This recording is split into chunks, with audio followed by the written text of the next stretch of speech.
upang ipakita ang pasasalamat at pagkilala sa dedikasyon ng mga pulis at kanilang pamilya sa paglilingkod sa komunidad.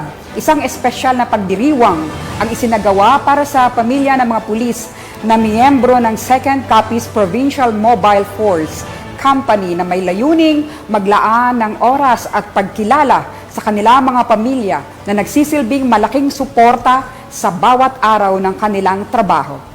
Patrolwoman Charmaine Balunsat sa balita.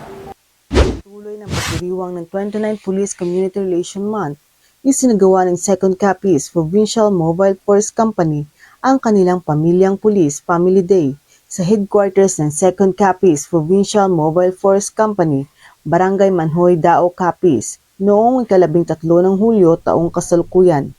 Ang aktibidad na ito ay pinangunahan ni Police Major Christian P. Mahumitano, Assistant Force Commander, sa ilalim ng pangasiwa ni Police Lieutenant Colonel Elmer S. Magbanwa, Force Commander.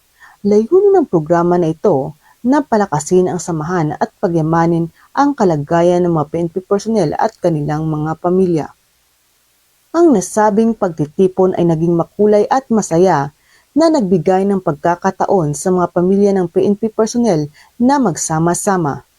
Kasama sa aktibidad ang mga palaro para sa mga bata at matatanda na nagbigay ng kasiyahan at tuwa sa lahat ng dumalo. Ang Family Day ng 2nd Capiz Provincial Mobile Force Company ay isang patunay ng kanilang dedikasyon hindi lamang sa serbisyo publiko kundi pati na rin sa kanilang mga pamilya na nagiging inspirasyon nila sa kanilang paglilingkod sa bayan.